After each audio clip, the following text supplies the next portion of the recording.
కామం కళ్ళు మూసుకుపోయేలా చేస్తుందంటారు. ఈ మాటలను నిజం చేయడానికే ఇలాంటి వాళ్ళు పుడతారేమో అనిపిస్తుంది.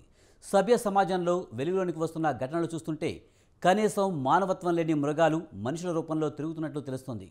క్రూర మృగాలలోనైనా కాస్తంత మానవత్వం కనిపిస్తుందేమో కానీ మనిషి రూపంలో ఉన్న మృగాలలో మాత్రం అసలు మానవత్వం అనేది ఈసుమంతైనా కనిపించడం లేదు.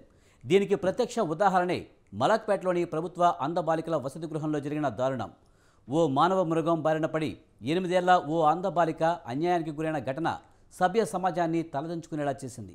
ఈ ఘటనను స్వతంత్ర టీవీ వెలుగులోకి తీసుకువస్తూనే దారుణం బయటపడిందంటూ అంధ బాలికలు అమాయకంగా చెబుతుంటే పాలకులు కన్నెర చేశారు.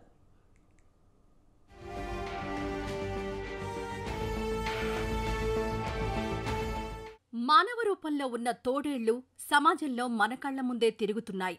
మొన్నటి వరకు మానవత్వం ఉన్న మనుషులుగా చలామణి అయిన వారే ఇక ఇప్పుడు కాలకూట విషం కంటే ప్రమాదంగా మారిపోతున్నారు. అపశుభం తెలియని చిన్నారుల విషయంలో కూడా అత్యంత దారుణంగా వ్యవహరిస్తున్నారు. హైదరాబాద్లోని 8 ఏళ్ల ఓ అంధ బాలికపై జరిగిన దారుణం సమాజాన్ని ఉలిక్కి పడేలా చేసింది. ఈ అమానుష ఘటన సమాజాన్ని తలదించుకునేలా చేసింది.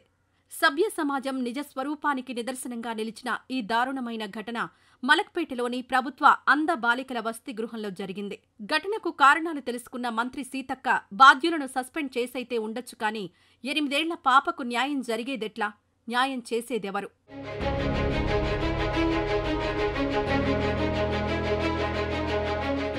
అసలేం జరిగిందంటే, ఈ నెల 7న మలక్పేటలోని ప్రభుత్వ అంధ బాలిక వసతి గృహంలో 8 ఏళ్ల అంధ బాలికపై అక్కడ బాత్రూంలు శుభ్రపరిచే ఓ కిరాతక యువకుడు అత్యాచారానికి పాల్పడ్డాడు.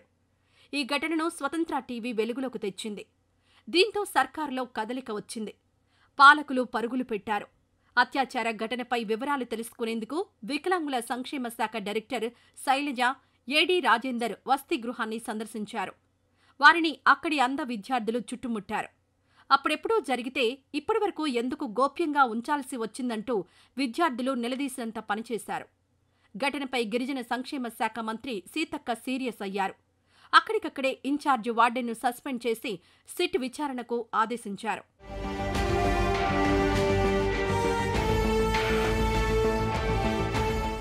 నిజానికి మలక్పేటలోని అంధ బాలిక హాస్టల్లో ఇలాంటి ఘటనలు చాలానే జరిగాయి. ఇదే హాస్టల్లో 2010లో 9వ తరగతి విద్యార్థినిపై అత్యాచారం జరిగింది.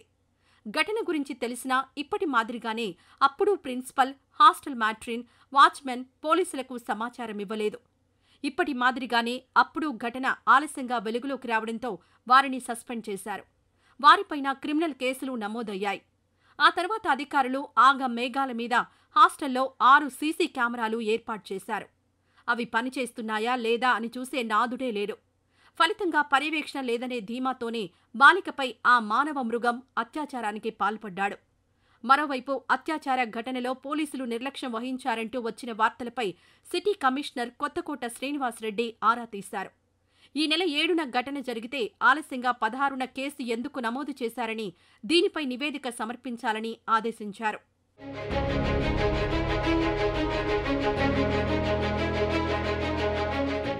ప్రతిరోజు మహిళలపై జరుగుతున్న అఘాయిత్యాలను పేపర్లలోనో టీవీల్లోనో చూసి అయ్యో పాపం అనుకోవడం సాధారణమైపోయింది. అయితే మానవత్వాన్ని మరిచి కళ్ళు లేని ఆ 8 ఏళ్ల పాపను అపురూపంగా చూసుకోవాల్సిన ఆ కిరాతకుడు కన్నుమిన్నో కానకుండా ప్రవర్తించడాన్ని సగటు మనిషి జీర్ణించుకోలేకపోతున్నాడు. అభంశుభం తెలియని 8 ఏళ్ల ఆ చిన్నారి తీవ్ర రక్తస్రావంతో బాధపడుతున్నా కనికరించకుండా తన కామాన్ని తీర్చుకోవడాన్ని సమాజం తట్టుకోలేకపోతోంది.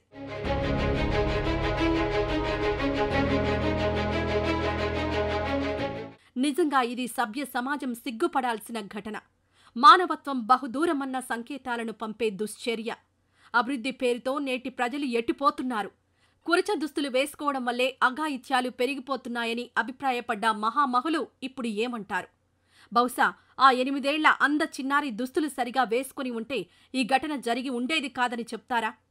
ఆ పాపకు కళ్ళు లేవు, చూడలేదు, ఎవరికీ చెప్పలేదన్న ధీమాతో కిరాతకంగా అఘాయిత్యానికి పాల్పడ్డ ఆ మానవ మృగాన్ని ఏం చెయ్యాలి? తన చుట్టూ ఏం జరుగుతుందో చూడలేని, తెలుసుకోలేని స్థితిలో ఆ చిన్నారిపై జరిగిన ఆకృత్యానికి నేటి నేతలు ఏం సమాధానం చెప్తారు?